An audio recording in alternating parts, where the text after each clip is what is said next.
Media ہے، اس کا آغاز ہوتا ہے دنیا میں، یہ پلیٹو ڈیزائن اس کو بولتے ہیں، اور اس کا آغاز ہوتا ہے ایگزیکٹلی 1969 میں۔ 1969 سے کمپیوٹر کے ذریعے پیغام رسانی کو جو ہے یہ ممکن بنایا گیا تھا 1969 سے،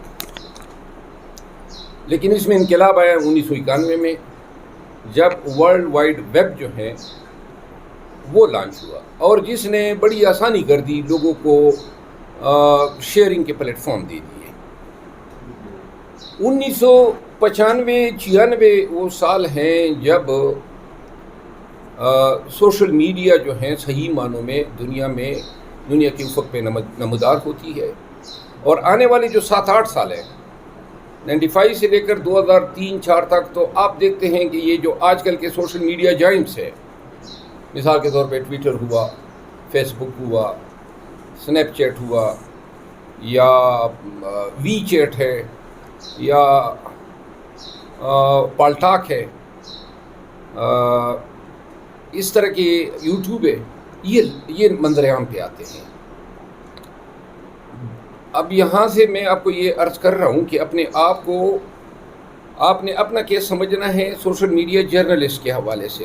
سوشل میڈیا جرنلزم اور social media, you are one of the part of the social media, social media کی ایک حصے ہیں۔ اور یہ جو سوشل میڈیا لانچ ہوئے، انہوں نے کیا کیا کہ لوگوں کی جو فزیکل اپیئرنس ہیں اس کو معدوم کر دیا۔ دنیا بھر میں جہاں پہ لوگ جاتے تھے تعزیت کے لیے، شادی کی دعوت کے لیے کارڈ دینے جایا کرتے تھے، وہ جناب علی بڑا آسان ہو گیا پیغام رسانی کے ذریعے۔ اور چونکہ سوشل میڈیا اسی لیے اس کو کہتے ہیں کہ اس میں انٹر ایکشن جو ہے دوسرے انسانوں کے ساتھ، ان پلیٹ فارم پہ وہ پلیٹ فارم آپ کو انٹر ایکٹیو پلیٹ فارم ہوتے ہیں۔ انٹر ایکشن فراہم کرنے کے لیے آپ جو ہیں ان پلیٹ فارم پہ آتے ہیں۔ اب فرق یہ ذرا سمجھ لیں آپ اپنے اور الیکٹرانک میڈیا کو۔ الیکٹرانک میڈیا میں ایک ٹی وی چینل ہوتا ہے، اس ٹی وی چینل کے اپنے ہی ایک اسپیسیفک آڈینس ہوتا ہے، جنہوں نے ہم ٹی وی دیکھنا ہے، یا ہم ٹی وی کا ایک پروگرام ہے، یا اس کی نیوز بلیٹن ہے، تو لہذا ایک اسپیسیفک سورس ہے اور اسپیسیفک آڈینس ہے۔ آپ کی جو سورس ہیں اور آپ کی جو آڈینس ہیں وہ بہت بڑی ہے کمپیئر ٹو الیکٹرانک میڈیا۔ کسی بھی چینل کے مقابلے میں آپ کی، کیونکہ every body can come across it. اور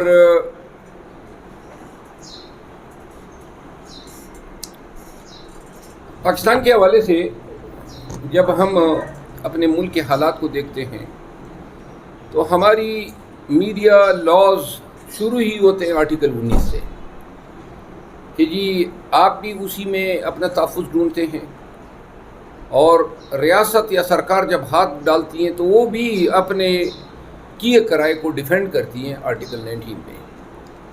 اب پاکستان میں 4-5 ریگولیٹری اتھارٹیاں ہیں جو ریگولیٹ کرتی ہیں۔ ایک واحد ریگولیٹری اتھارٹی نہیں ہے جو کہ سوشل میڈیا جرنلزم کو یا سوشل میڈیا کو، لیکن آپ دیکھتے ہیں سکھ ریلیجیس کنٹینٹ آتا ہے، حضور کریم صلی اللہ علیہ وآلہ وسلم کے حوالے سے ایسا مواد آ جاتا ہے جو جن سے دل آزاری ہوتی ہے، تو یہ پی ٹی اے کا کام ہے یوٹیوب پہ ہو یا ٹویٹر پہ ہو کہ اس کی رسائی کو ریسٹرکٹ کرے، اور ضروری بھی ہوتا ہے، کیونکہ مادر پیدر آزادی تو آپ دے ہی نہیں سکتے ہیں۔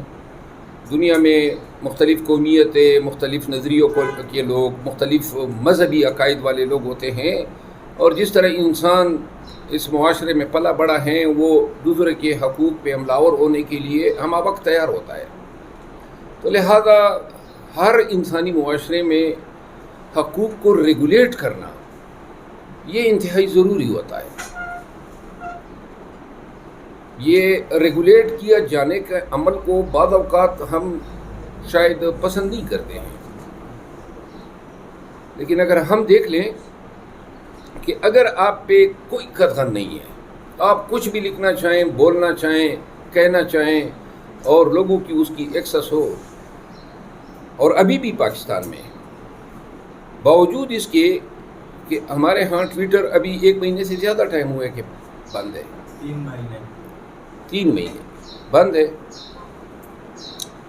ہمارے اور بھی ایسے سائٹس ہیں، پورنو سائٹس ہیں جن کو آپ اپروچ نہیں کر سکتے ہیں پاکستان میں. اس کے علاوہ بعض اوقات یوٹیوب بھی کئی مہینے بند رہتا ہے. کہنے کا مطلب یہ ہے کہ آرٹیکل 19 سے جو آپ کے حقوق شروع ہوتے ہیں، اب اس کے تحت آپ کو حقوق حاصل کیا ہے، ہم اس کو ڈیوائڈ کرتے ہیں کہ آپ کے کیا وہ حقوق ہیں کہ جہاں پہ کوئی اگر آپ پہ ہاتھ بھی ڈال دیں تو آپ کو یہ علم ہونا چاہیے کہ قانون آپ کے افعال اعمال کو پروٹیکٹ کرتا ہے. وہ کیا ہے؟ نمبر 1، آرٹیکل 19 جو ہے وہ ایک مدر لا ہے ہمارے آئین کا، اور اس کے تحت ذیلی قوانین بنے ہیں. مثال کے طور پہ ٹیلی کمیونیکیشن ری آرگنائزیشن ایکٹ 1996، یا Pakistan electronic media regulatory authority ordinance 2002، یا ڈیفیمیشن آرڈیننس 2002، یا یہ electronic crimes act 2016، پیکا Pakistan electronic crimes act 2016، یا پیمرا امینڈمنٹ ایکٹ 2017. اب یہ قوانین کیا ہیں، کس لیے بنے ہیں؟ ڈرانے کے لیے نہیں ہے. آپ کے پاس کیمرہ ہیں، اب آپ نے اپنے آپ کو کنڈکٹ کرنا ہے. مثال کے طور پہ آپ بحیثیت ایک سوشل میڈیا جرنلسٹ آپ کو ایکنالج کیا جاتا ہے، آپ سوال کر سکتے ہیں دوسرے کسی انسان سے، کسی سیاستدان سے. اب جو سب سے پہلی ڈیوٹی ہے جو آپ پہ خود بحیثیت انسان ہونے کے اور بحیثیت ایک پاکستانی کے اور بحیثیت ایک شہری کے آپ پہ لاگو ہیں، وہ یہ ہیں کہ آپ جب بھی سوال کریں گے تو آپ پابند ہیں کہ آپ احترام آدمیت کے دائرے میں ہوتے ہوئے کریں گے. یعنی کہ یہ کیمرہ یا اسٹیٹس آپ کو یہ حق نہیں دیتا ہے کہ آپ دوسرے کے ساتھ بدتمیز ہو جائیں اور آپ سوال کرتے ہوئے دوسرے انسان کی توہین کریں. جدھر آپ نے توہین کی تو وہاں وہ جو پروٹیکشن ہے آپ کو یا جو پریویلیج ہے آپ کی صحافی ہونے کی، وہ آپ نے خود ہی اڑا دی. کیونکہ احترام آدمیت جو ہے آرٹیکل 14 وہ بھی ہمارے بنیادی آئین کا حصہ ہے. You cannot disrespect any individual under any circumstance. کسی بھی حالت میں آپ کسی دوسرے انسان کی توہین نہیں کر سکتے. اب ہمارے ہاں قطع نظر کی ریسنٹ مثالوں کے جو آپ کے اور ہمارے بیچ ہوئے ہیں، لیکن میں آپ کو ویسے گزارش کر دوں کہ کسی بھی شخص سے، لوگوں کے اپنے بڑے مسائل ہوتے ہیں، پارٹیوں کے اندر اپنی سیاست ہوتی ہے، مخالف پارٹیوں کے ساتھ سیاست ہوتی ہے، تو لہٰذا تپے ہوئے لوگ بیٹھے ہوتے ہیں